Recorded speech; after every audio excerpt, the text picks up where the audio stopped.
Hey folks, it's Jeremy Kirkland. You're listening to Blammo. How you doing? I'm glad you're here.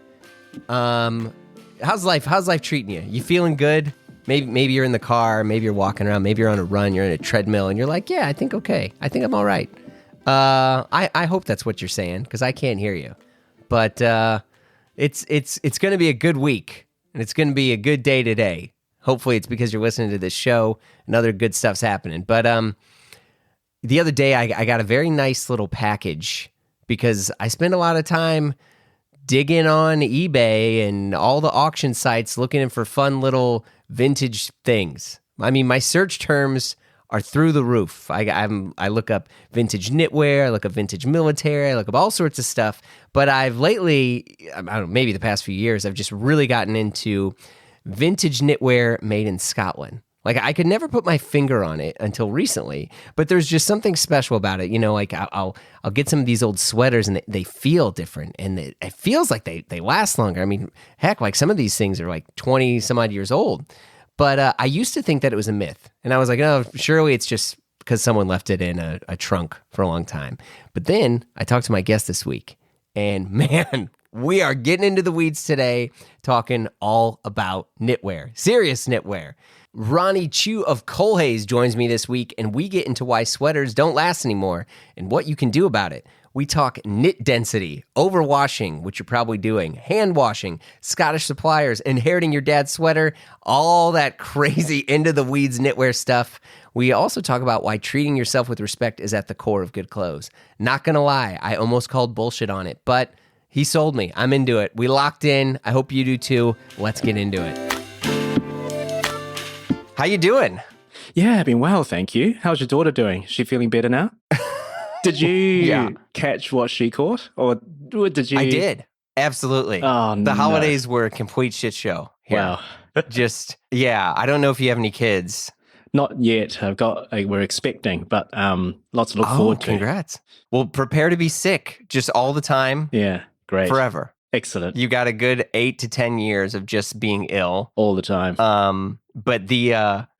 So over the holidays, my daughter got sick, then my son got sick, and then my wife and I were like, oh man, we're good. We're not going to get sick at all. This is, oh my God, yeah, we did it. We dodged the bullet. Famous last words. And then we were both ill. So all the like family things and going to like Christmas Eve services and all those things just complete trashed. No. But we had a good Christmas. Excellent.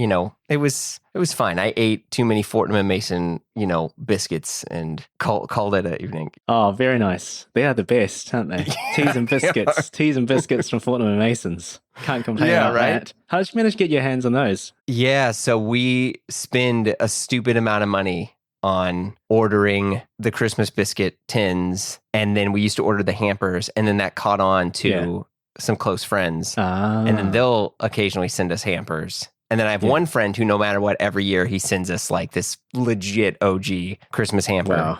And it's crazy awesome. How nice.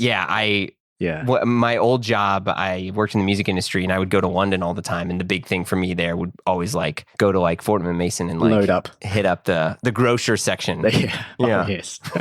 That's a once in a year kind of trip, isn't it? Yeah. Oh yeah. Yeah. Yeah. No, things have been well, thank you. Yeah, as I mentioned, we're expecting quite soon, and just sort of taking a bit of a breather after New Year's to slowly get back into things. You know what it's like, and just been taking a bit of a restful period over the Christmas. Yeah, so things been going well. Colhay's just running well.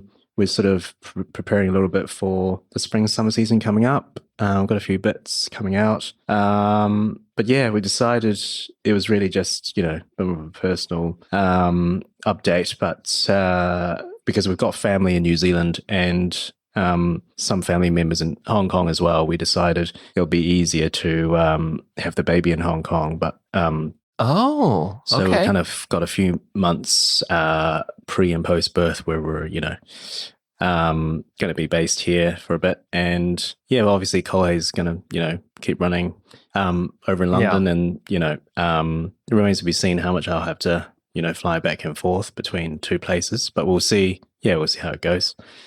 That's a bit of a commute, though. Hong Kong to London. Commute. Yeah, a bit of a commute. But thankfully, we've got good, solid, trusted members of staff at the warehouse and everything else, and at the studio to keep things running. So gave them the lowdown. They had plenty of notice that this was going to happen. So things will, it'll be all right. It'll be all right. It's a global world. It is. It is. Well, let's jump in here. So with Colhay is like, for many people, you kind of like just burst out on the scene, like fully formed. And so I am curious, like a bit of your story here on how this stuff originated. So walk me through it. Yeah, of course. I'd say my love for Scottish-made knitwear started with my father, as is often the case with a lot of people. So I've got a Hong Kong family background, and in the 60s and 70s, pretty much, a lot of Hong Kongers were very, very poor. Actually, majority of them were poor. But what they always insisted on as their culture was that even if they're really poor, they always insist on buying the very best that they could afford and just having very, very few things. And back then, things that are made in England, made in Europe, they tended to be regarded as very high quality. And that's obviously the case for clothes. And given the British influence, it's obviously everything had to be sort of made in England. The suits from Savile Row, shoes from Northampton, and knitwear from Scotland. So my father, he saved up for ages in his first job, and used his first paycheck to buy a jumper from Pringle, which was back then a very famous made in Scotland knitwear brand. Yeah. And back in the 70s, all the young guys in Hong Kong, they would save up, and they would sort of lust after owning a Pringle jumper, because that was kind of the rite of passage. Now you're a man. So instead of saving up for streetwear, all the young guys in Hong Kong would save up to buy a Pringle jumper and that sort of thing. And he finally got one, and he just wore it for years, for decades. What color was it? It was he's got a red polo shirt, and then he's also got a black kind of cardigan style. They're a little bit like kind of oversized, and but in those days, once you've got one of these jumpers, then you've made it, and you would wear it, and you would show it off to your friends and say, hey. Did he have I have a old Pringle thing, and there's kind of like, there's like a little golfer thing on it. I don't know if it's like a club or what, but there's like a tiny little logo, but I I don't remember exactly what the logo looks like now. But I've still got the jumpers. It's in the studio in London. Decided to minimize travel with it, because it's they're quite important family artifacts. What made him okay with giving it to you? Was this like, okay, you're doing Colhay's, like, I now bequeath you jumper? Actually, it was before. Yeah, it was before Colhay's. It was before all of that. It was throughout my whole life. It wasn't just the Pringle jumpers. He's also accumulated a bunch of other very nice things that he saved up and bought, even though he was really skint. But all his friends were the same. They would just buy very, very few things. And then as he got older, he decided to slowly kind of pass them down to me. And the jumpers, it was just one of those things that he passed down, several years ago. And I was just really impressed by the quality of the jumpers, how long they've lasted. By the time he gave them to me, they were almost 40-something years old, because bought them in the 70s, and 40 or something years old. And just really impressed by how long they lasted. And he used to always bang on about how knitwear needs to be made in Scotland, because, they're the finest quality. If you want them to last, that's where you need to get them from. And when he finally passed them on to me, he was right. I was very impressed by them. Certainly not the sort of quality that you would ever be able to find anywhere now. And then I kind of just got curious, and I went on a bit of a hunt to try and find the manufacturers, the same people who made these jumpers. And obviously it's difficult now to find the same people, but the hunt led me to a town called Hawick. It's pronounced Hawick, spelled Hawick in Scotland, which is along the Scottish borders. And there are just a very few handful of manufacturers left in that town.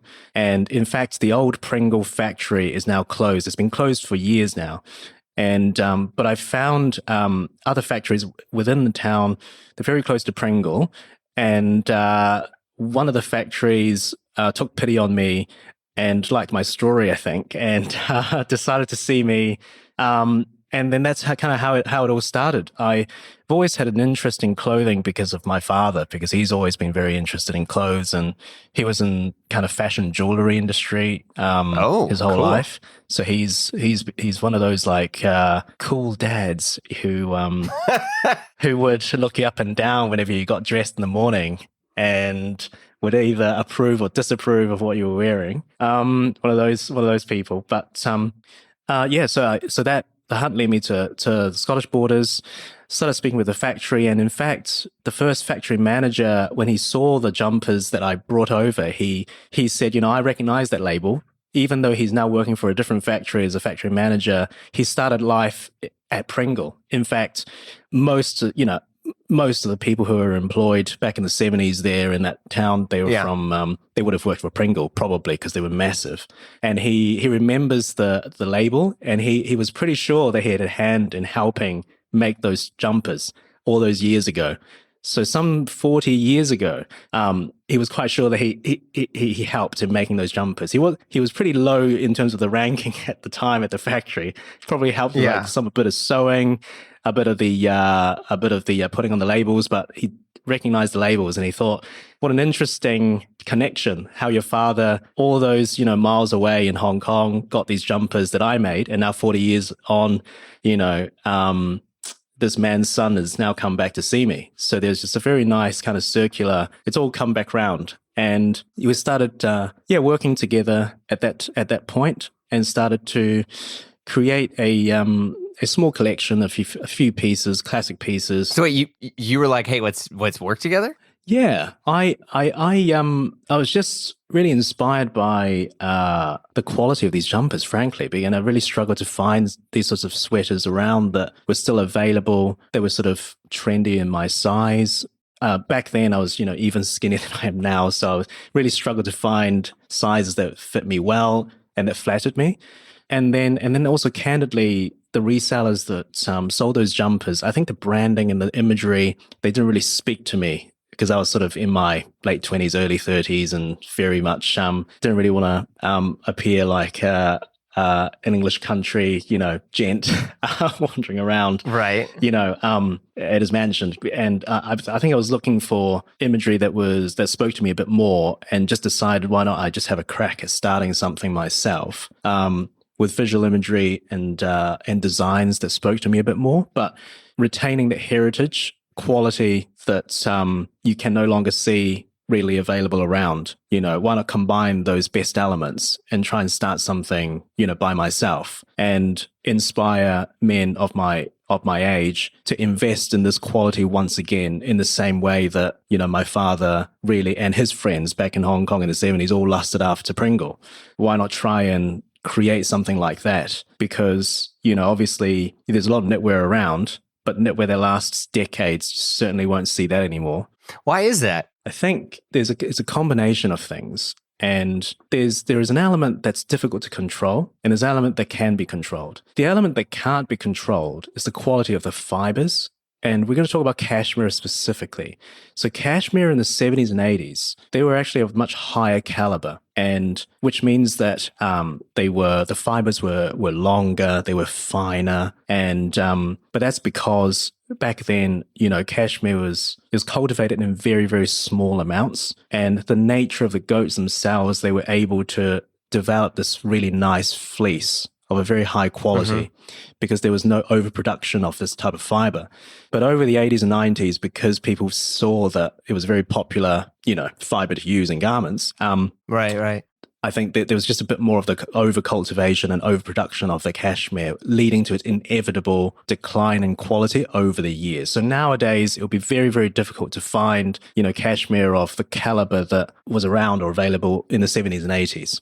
So nowadays, you'd have to twist kind of two strands of cashmere together in order to make one strand, in order to match the same strength, durability as the cashmere fiber that you would find, available in the 70s and in the 80s. And this is something that, what some of the older factory managers in Scotland would sort of bemoan. But this is how they get around it. The best yarn spinners, they now twist two threads together, which is why, often you hear, this is 2-ply cashmere as a minimum, because 1-ply, it just wouldn't be good enough. So they twist the two strands together to make, they call it 2-ply as a result. So that's an inevitable part of the decline, and there's nothing much we can do about it other than twisting the two strands together. And then there is the things that you can control, there are two other stages, right? So there's the fibers, that's the first stage. And then there's the yarn spinning. So producing the yarn, which you would see often, threads on a cone. That's the second stage. And then the final stage is the knitting of the garment itself. So at the yarn spinning stage, again, the quality has declined over the years because, to be able to produce very high quality yarns, it requires, time and money. It requires patience, and the insistence on using the very highest quality fibers that are still available. And I think for cost reasons, a lot of yarn spinners, don't go for that anymore. So then there's another decline at stage 2. And then the final stage is the knitting itself. And this is an area where probably you see the most decline, which is that in the past, people like the Scottish manufacturers, they would insist on what's called high tension knitting, which means that you knit the yarn really, really tightly.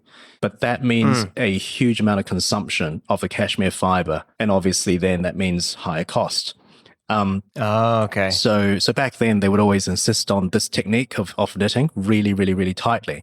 And which is why when you pick up a piece of Scottish made cashmere in the vintage shop, it feels very different to what you get, these days. These days, you pick up a piece of cashmere, you'll feel that it's really quite buttery soft right off the bat and probably quite light and airy. And that's because it's not knitted very, very tight. Whereas if you find a piece of cashmere in the vintage shop, it's actually quite stiff and quite kind of hard almost. Like, there's a density and a very substantial hand feel. And that's because it's knitted very, very tight. And that's critical in the durability of cashmere because, the more loose you knit the cashmere, the more likely it's going to wear out quickly over time. Right. And that's why these days cashmere will probably last maybe 5 years, something like that, before it starts losing shape, before it kind of, starts to have issues, and then you replace it. Whereas with Scottish made cashmere, it's, if you take care of it, and that's the big caveat, get onto that in a minute. But so avoiding moths, proper storage, etc., storage. It will last. Yeah. Here's the other thing as well. Nowadays, a lot of makers, they tend to overwash cashmere in order to give the cashmere that very soft hand feel for commercial reasons, because who wants to buy cashmere that is stiff, right? Sure. But that overwashing process actually wears down the cashmere as well, even more, so making it less durable. Whereas the Scottish makers, they insist on not overwashing, and they only wash it just enough to break down the fibers, but whilst retaining its durability. That also means that when you first buy Scottish made cashmere, it kind of feels quite stiff and almost has like a crunch to it. And the idea is that, and this was actually the case in the past, and people were quite used to it, which is that when you buy Scottish cashmere, you have to see it as like the manufacturing process is not complete. You have to take over the mantle and complete the manufacturing process by wearing and washing by yourself. And this more natural wear and wash process helps to soften the cashmere over time, but in a more natural way, so that the cashmere becomes softer, but because it hasn't gone through that very heavy industrial washing process, you've washed it by yourself, it retains that durability over the years for a much longer duration. I think the best way of looking at it, it's a bit like buying salvaged jeans from Japan and like raw denim. When you first wear raw denim, it's very stiff. It'll be very, quite uncomfortable for, the first couple of months. But the idea is you make it yours. You wash the jeans after several wears, and then you start to see the whiskers coming out. You start to see the denim soften naturally. And that's why people say, oh, I've worn these jeans for 20 years, because, it's gone through a natural wash and wear process rather than an industrial wash process. So there's another element there as to why I think this kind of quality has become very rare. It's a very long answer to your question. No, it's great. I mean, I really appreciate the depth. I do want to put a huge asterisk on the washing thing, Yes. because when you say washing, do you mean like you just pop it in your washer? Yeah, so our official advice is hand wash, obviously. Okay. Is best. And when we say hand wash, it sounds like a very intensive process. It actually isn't. When we say hand wash, what that really means is just get a tub, put some warm water in it, put the knitwear in, and submerge it with some baby shampoo, and just leave it. Just leave it in there for like 5 minutes, and then at the end, give it a very light squeeze, couple of times, and then take it out and dry it flat. That's hand wash. But if even that's good to know. No, there's no need. There's no need to buy some, any particular wash dryer or anything like that. And also don't just chuck it in your standard washer at home and just be like, oh, I pressed sweater mode, and it's like, no way is that going to work, buddy. Well, I would also caveat that as well by saying this is a bit cheeky, because this isn't official advice. But if you're really short of time, and you have to be very careful with this, because not all washing machines are made the same. And probably my advice would be just have a look, wash something not as precious, like maybe a pair of old boxes, to see how your washing machine behaves.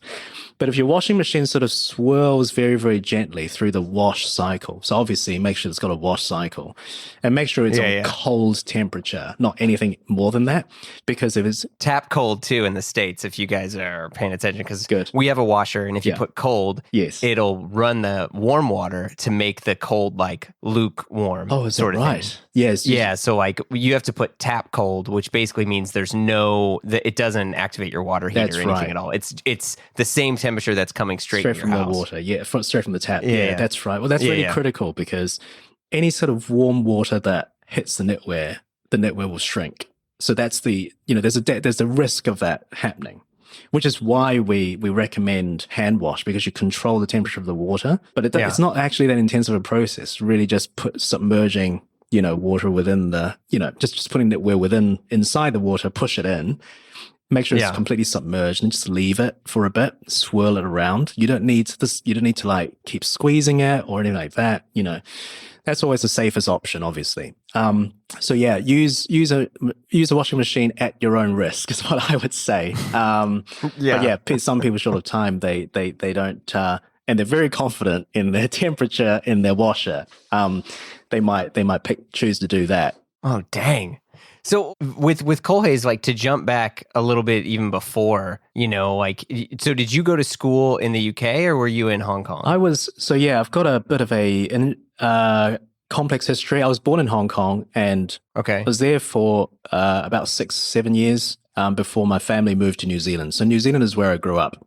Oh, okay. But my heritage, my family background is all Hong Kong. So I grew up in New Zealand, and then I lived there until early sort of adulthood before I moved to the UK for university and for work. Yeah. And then I lived in the UK for something like, 18, 19 years. Right. Okay, that makes sense. Wait, hold on a second. I am in the middle of auctioning a watch of mine off on Bezel. Just a few more minutes left. Look, yes, your favorite site to buy and sell luxury timepieces of all the heavy hitters from Rolex and Lange and Cartier. I could go on and on and on. They also let you auction your own watch on their incredibly safe and secure marketplace. After the auction ends, I'm just going to ship my watch to them with the prepaid label they gave me, and boom, your boy's going to get some money in his account to, in my case, buy another watch. But I'm not here to discuss that part. I am trying to tell you why I use Bezel to buy and sell and now auction all my favorite watches. Check it out. Finish the pod first, but hey, look, I get it if you want to hit that pause button. So visit getbezel.com and get nuts with your next favorite timepiece. That's getbezel.com. Shop the nearly 25,000 luxury watches on there, and rest assured your purchases are authenticated by Bezel's team of experts. And psst, if there's something on there you're not seeing, you want that ultra rare Lange or that CP Cartier, just hit up their concierge and they will source it for you. They're real people, and they'll talk to you, and they'll find that dream watch for you. So visit getbezel.com. That's getbezel.com. All right, back to the show. What was like when you moved to the UK, like what was the style of Ronnie at the time? Like what were you into? What were the other brands you were getting? I mean, surely you weren't just like carting around your dad's Pringle, right? No, I was not wandering around with dad's Pringle. Candidly, in the beginning, what was some of my style? I would say, this is like 2000s, so yeah. Don't worry, you're safe. It's a safe space. Good. Yeah. I'm embarrassed to say I did go through the kind of 2000s phase of the sort of skinny jeans, hell yeah, sweatshirt and kind of corduroy trucker jacket. Oh yeah, nice Timberland boot situation. Okay. In the early days. What was on your iPod? I was a bit of a weirdo because I was really into Spanish music at the time. It's very strange. I was, because I studied Spanish all the way through high school. I read law with Spanish law actually at university because I was so into it. And spent a year in Spain as well. So I had this funny interest in Spain and Hispanic culture. So I was listening to a lot of Cuban music actually, weirdly enough. Like Tito Puente sort of stuff, or like is that like making me sound even more disconnected? No, not at all. It's actually more like traditional stuff. Like, But then also, as I got into more like the 2010s, I started listening to quite a lot to Sam Smith because I think he's got an amazing voice and stuff like that. Okay. Sam Smith in the early days. Okay. Yeah. Very varied music interests. And then, what else did I? I was into quite a lot of blues music as well, weirdly, because I think anything that kind of has any kind of music that's connected very much to its traditional locale and its locality.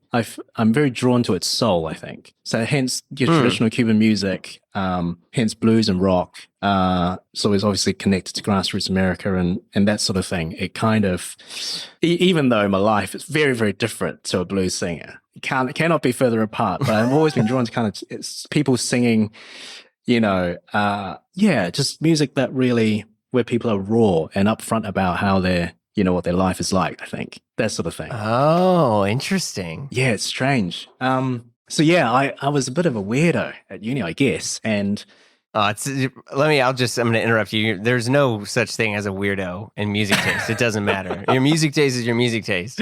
Yeah. It's just one of those things. No, don't make excuses. Yeah. Yeah, I think you're good. Obviously there were a lot of the pop, a lot of the pop culture in the 2000s, 2010s.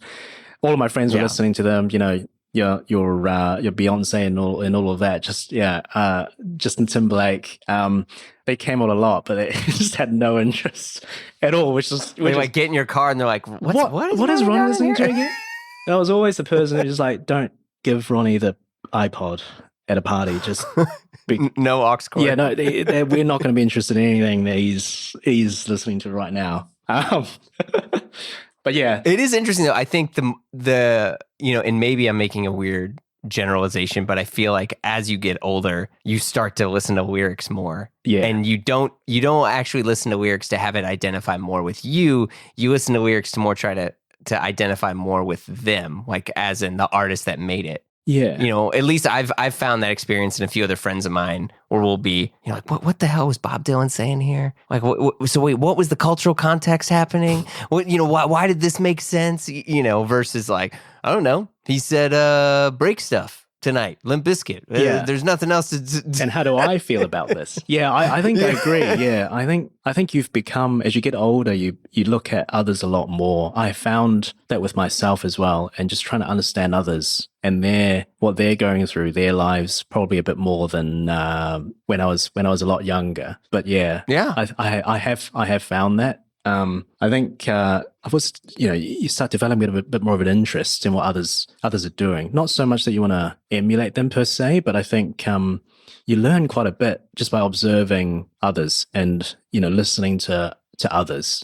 is what I I found. think the word you're looking for is empathy, is what it sounds Yes. like. Real, normal, good people. It's like, I feel like you can tell the difference between a person who is inherently good versus a person who's an inherent piece of shit, as if somebody loses their balance, who around that person goes to offer to help them. That's right. You know what I mean? Yeah. If there's a person that's walking there, you see them lose their balance, who stays, who moves away and who moves in. That's right. And that works in the larger context as well, doesn't it? Yeah. Right, It's all part of growing up. Yeah, it is. It is all part of growing up. Yeah.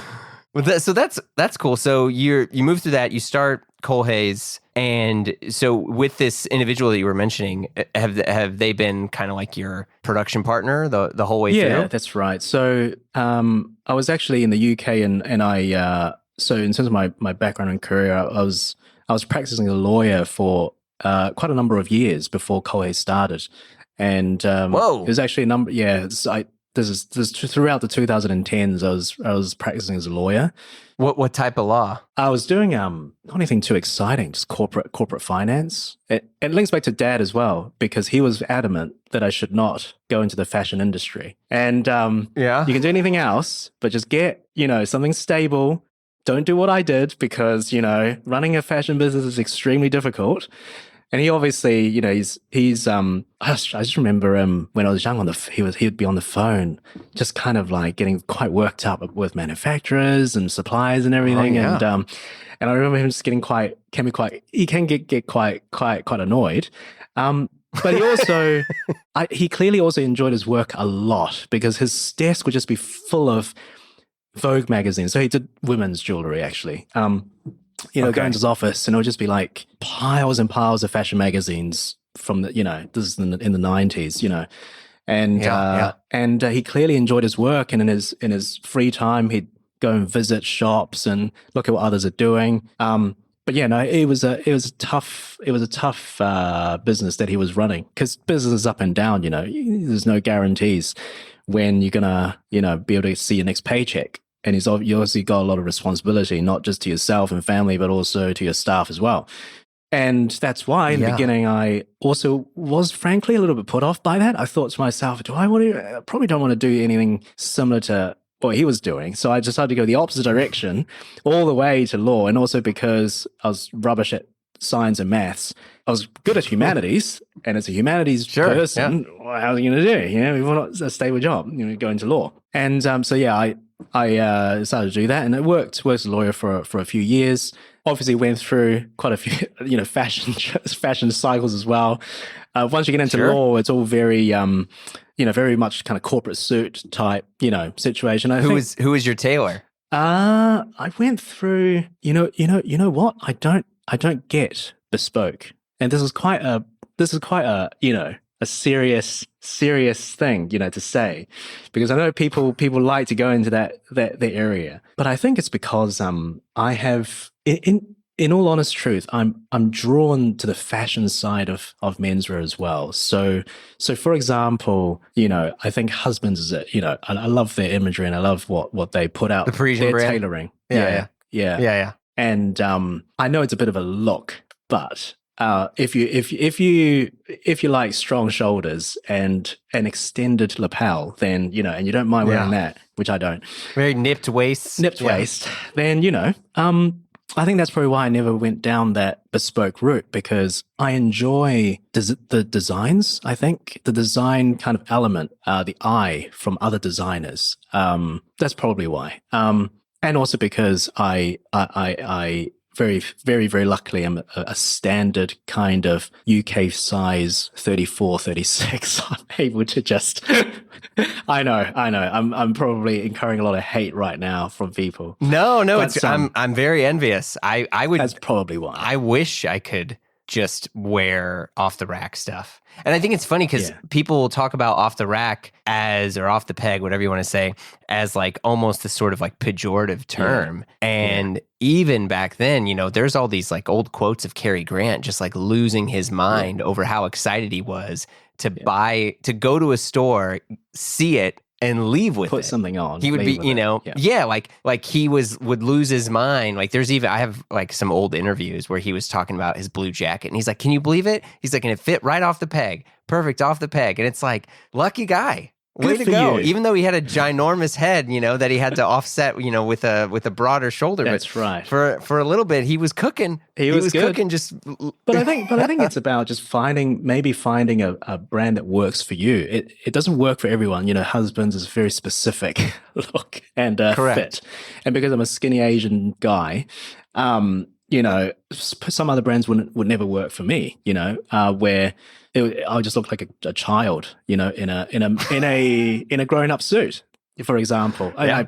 I have tried a few others that I really like the visual imagery of, but I think that's why. That's why I've kind of never gone down the very heavily kind of bespoke path and just the tailoring, because like I said, I just enjoy that thought process behind a garment when you can see, okay, I see why you've extended the lapel in that way and shaped it like that because it frames my face really well, or it flatters my particular physique. And I can see your tailoring is very much inspired by kind of 70s, you know, French, that look, you know, the 70s French look, and kind of drawn to that. And again, this is, you know, something that I think, and I inherited from my dad, who's always been very into dressing cool. But yeah, so then obviously I went through a bit of a corporate phase, I suppose. And then, you know, most days obviously you have to be in a suit, tailored clothes, and then I think that's also tracked my development into more classic wear. Because even in the weekends, you stop wearing anything too casual and you start, you know, dressing a bit more classically, I suppose. Yeah. Because you're so knackered by the weekend, you don't want to overthink too much about what you have to wear. You just want to put something on that works.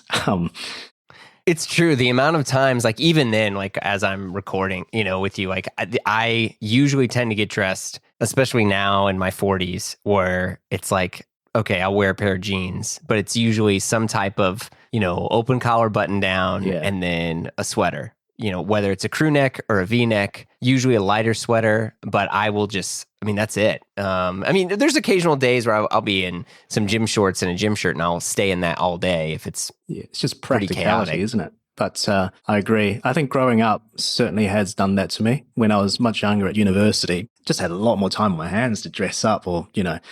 Yeah. And ironically, you'd spend a lot of effort, you still look rubbish because it's the 2010s. Or the late 2000s. Anyway, we'll just move past that era for a bit. So you tell your dad you're leaving corporate law. What does he say? Yeah. He said, you know, it's the funniest thing. I was really nervous about telling him because I didn't know how he was going to react. You know, I thought he would say something like, but you've put all this effort into this career. What are you going to do? And funnily, he kind of just sighed and he said, you know what? I totally saw this coming. He was like, I was just waiting for the day when you were going to start something like this. And oh, that's amazing. And he was kind of like, yeah, have a crack. He wasn't like, get the fuck out. I can't believe you disgraced. No, he was just like, way to go. There you go. All the lessons, have you not seen how difficult life was? But no, he was just kind of like, I think a resigned kind of reaction of like, yeah, fair enough. You are my son after all. Of course you're going to go and start a fashion brand. Yeah. So he was very supportive of that. Yeah, it was just a quick conversation. It was like, yeah, have a go at it, you know, and see where it leads you. And I told him all about the jumpers, and he was very surprised by that. He didn't know that something that, you know, he's kept for so long would be of such an inspiration. I think it's the same with everything you own now. It's funny because you might not think much of something that you currently own as being that special, but maybe it becomes something really special to your kids later. Oh, I think about it all the time. You do. Yeah, and get ready. You're going to be thinking about it all the time too. You're going to have many moments where all of a sudden you're like, why am I emotional? Why am I crying? And you're just like, oh, fatherhood. And it's like it's going to be great. Yeah. And I want to be very clear. I do not consider any person who is a parent on a higher plane of existence. You know, we can all still have a full spectrum of emotions. So I don't think like you're cool because you're a parent, but there is a perspective that maybe becomes easier to see at times when you have kids or anyone that you have to kind of look after that or be responsible for, you know. And so when you see these things that are important to you, naturally a person that you're looking after, whether it's your actual child or whatever that is, they are aware of it. They know, they can see that this is important to you. Yeah. But it's a two-way street too, and which I think is very, very helpful to call out, where, you know, and I'll admit this, like my daughter got really into Pokemon cards. And then I was like, you know, I was into Pokemon cards. And then I was like, holy shit. I was like, I think I'm back into Pokemon cards. And now, you know, we're like talking about cards and things. And it's like there's these different access and entry points. So isn't that great that you found some common ground, you know, because, you know, like with my dad, it was music. And with, you know, my kids, it's also music. You know, they like to argue about like Beatles songs and stuff. But having something where the age is not the barrier. Yeah. Right. And I think that's a thing that sounds like maybe you had with your dad, is like you both liked these things that weren't bound to an age of, you know, likability. Yeah. Yeah. It's an interesting observation. Yeah. Well, I think because we're about to have a daughter as well, I've always kind of wondered, you know, as a man, you know, how finding common ground, you know, you're always a bit nervous about. But it's nice that, you know, it's good to know that you managed to find something there. Yeah. Something opens up. That becomes this newer level of empathy. And to go back to our discussion here, you know, I think it's so amazing, and I bet your dad probably loved it, because the thing that you were bringing as the example was not something that was removed from his world. Yeah. Right? That's right. You know, this piece was something that was a part of him that you associated with him. And in many ways, it's like, oh God, what an honor. Yeah. You know? Yeah.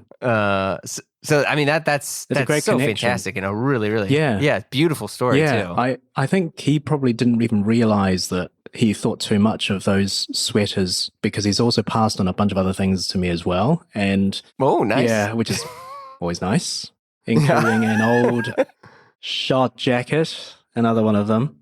That I think as he got older, there were just some things that he felt, I'm probably not going to be pulling this off anymore. I have decided it is now yours to pull off or to attempt to pull off. Amazing.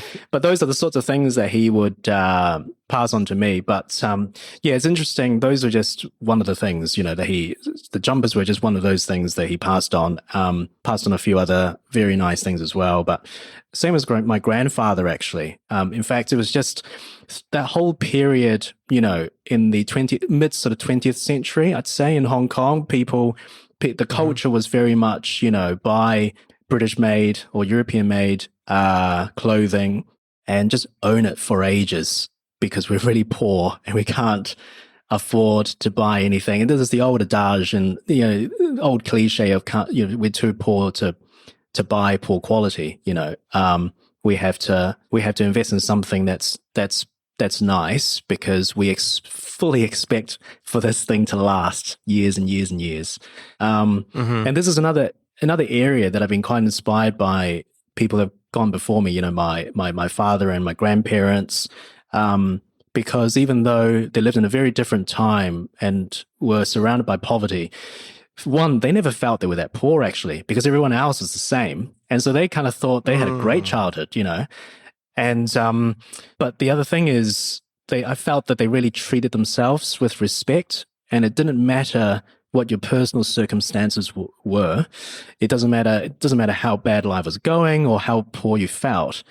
You should always keep your belongings nice and clean. You should always take care of everything that you have, because we don't have much anyway.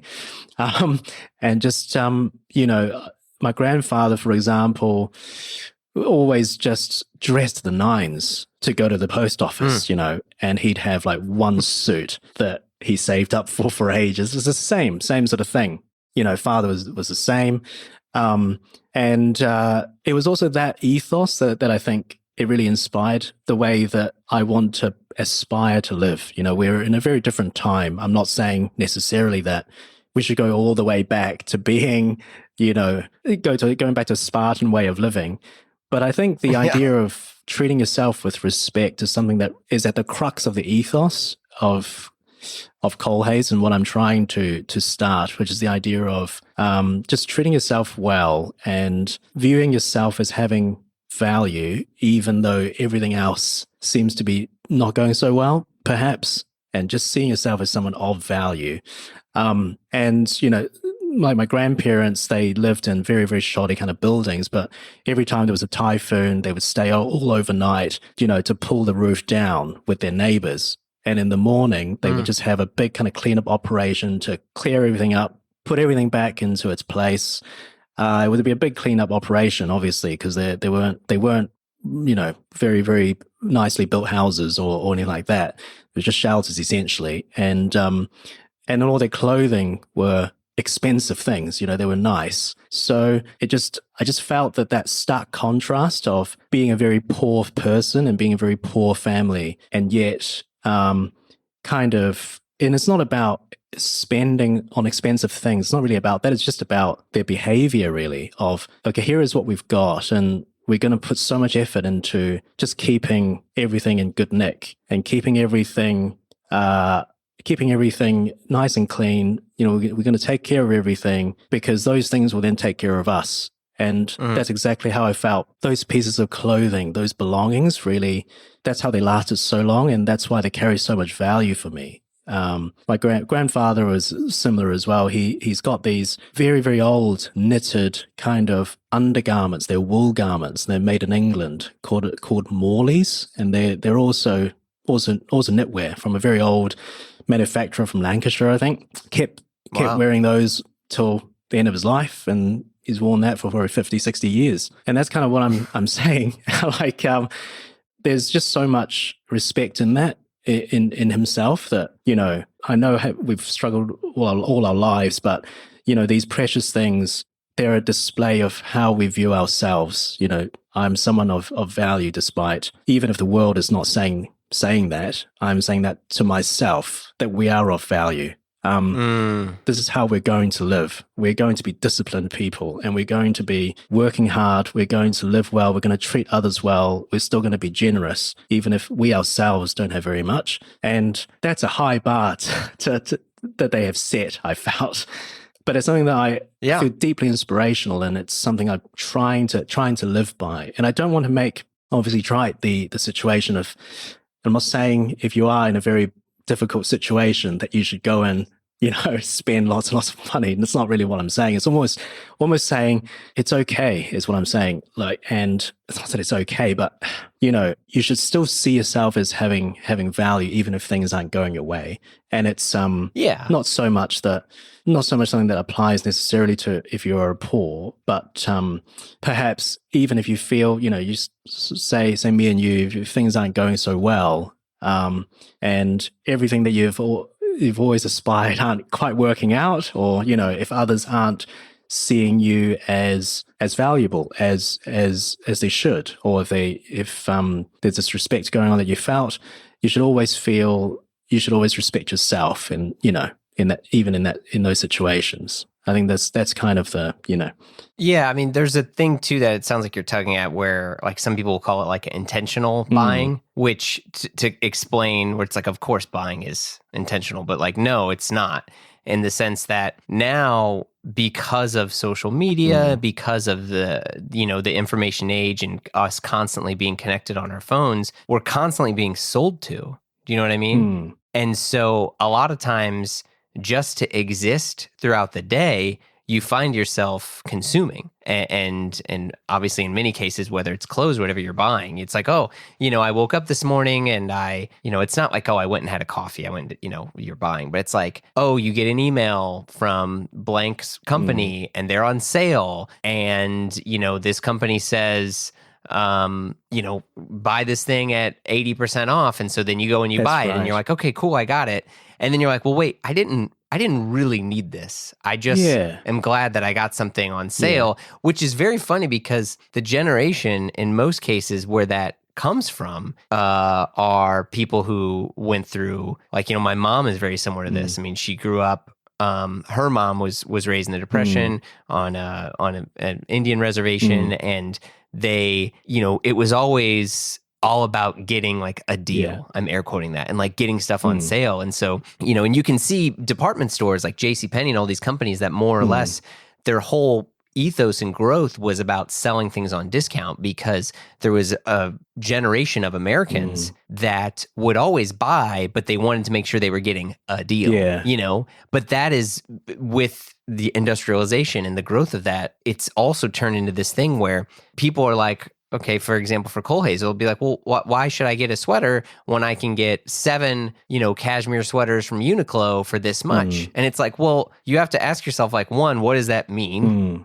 Like, do you really need that? And then how long is that stuff going to stay with you? That's right. And I think the thing that I always try to talk to people about, because I'll talk to students and stuff in universities now, where I'm like, and Derek Guy from Dye Workwear talks about this a lot too, where historically, like in the 60s, people would be spending more money on their clothing in terms of what their household income was, but they were actually buying less things. Yeah. And now we look at things and we want to pay less, but we want more. That's right. But look where that got us. Exactly. And do you feel, I think, and then the point there is, compared to my grandparents and my parents, I then asked myself the question, I now have way more than they would ever have hoped for. But how do I feel about myself as compared to how they felt about themselves? So, and that's the point I'm trying to make, which is they have always felt, my grandparents always felt, I know I don't have a lot, but everything that I've got, I've really worked out and invested in, and they're the best of the best. And I feel great about myself. And I feel so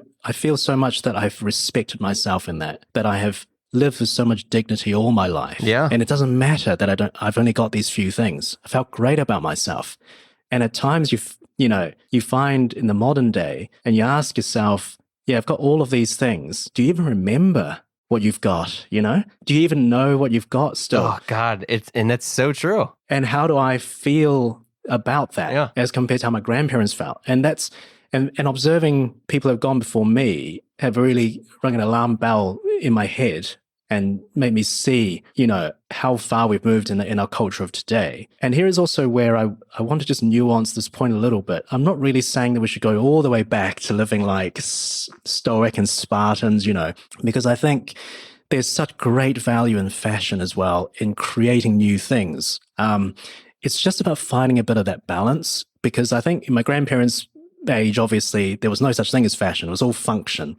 And so a lot of the living was about survival. Whereas nowadays, we've got the luxury of creativity and art and expressing ourselves. So let's not get rid of that. Let's not reduce everything to function either.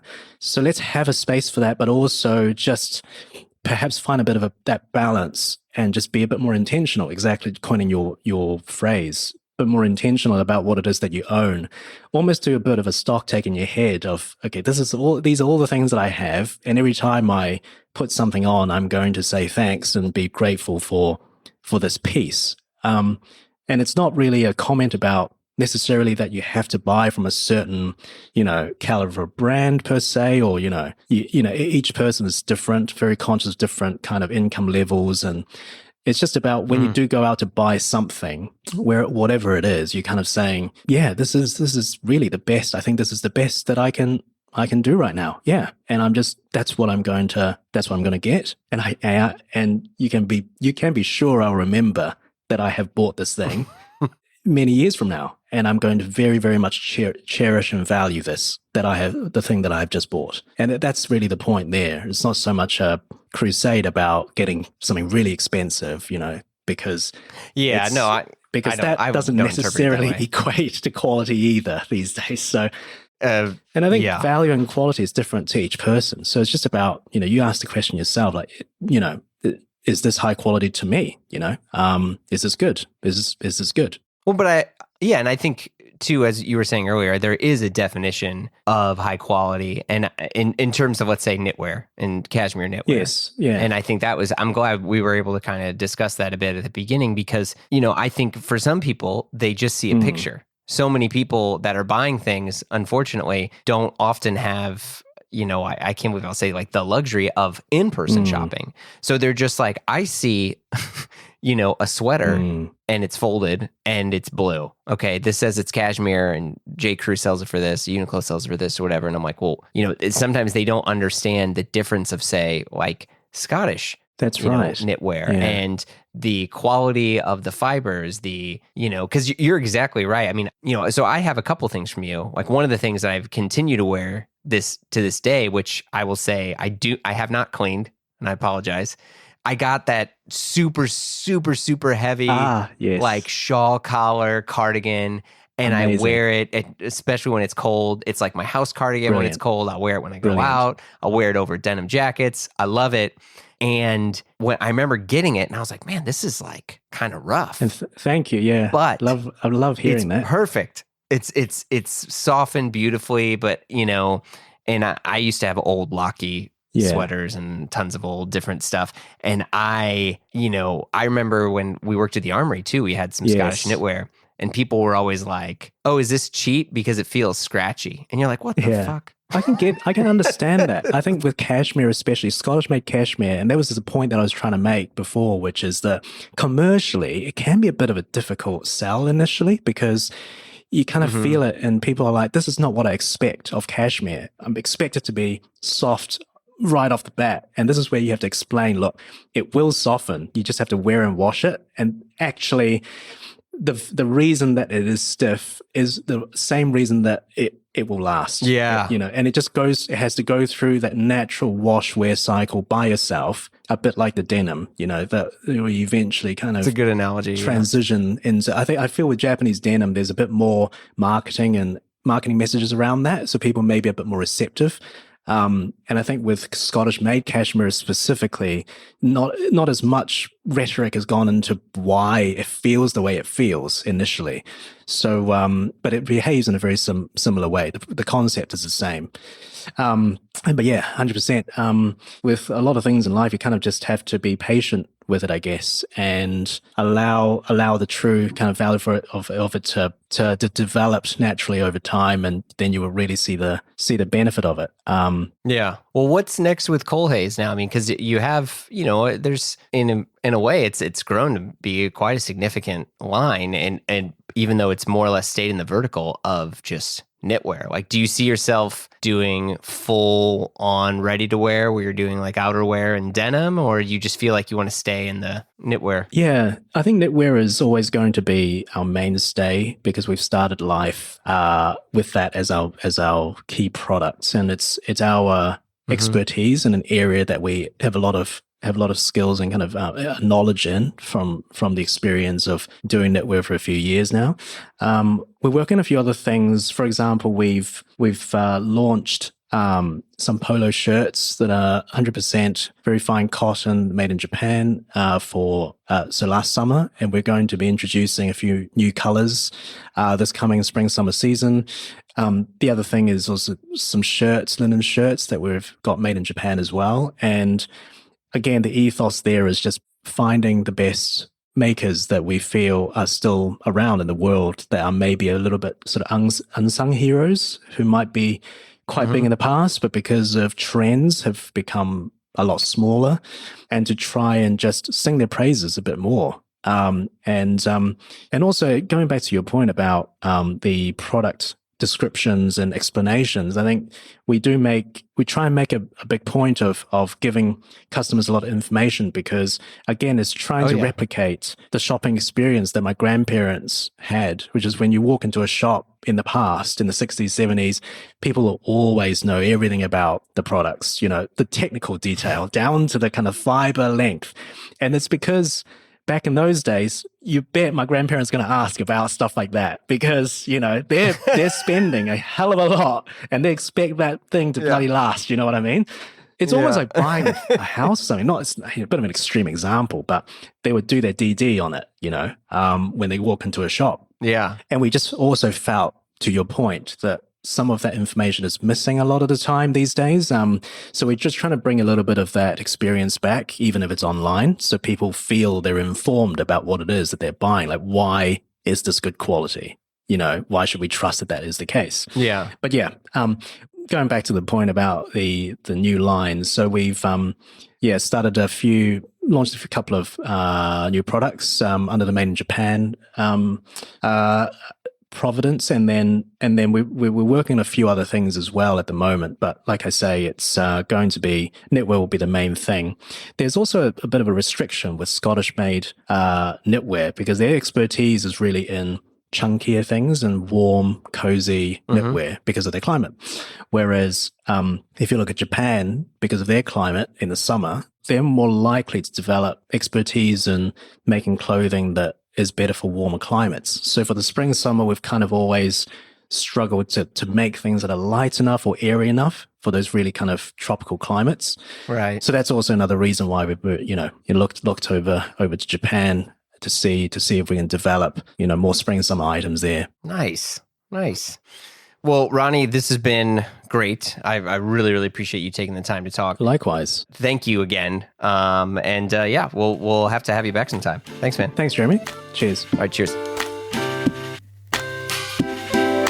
You've been listening to Blammo. Our show is produced by Blammo Media. We're edited by Amar Lal, and our theme music, as always, by the mysterious Breakmaster Cylinder.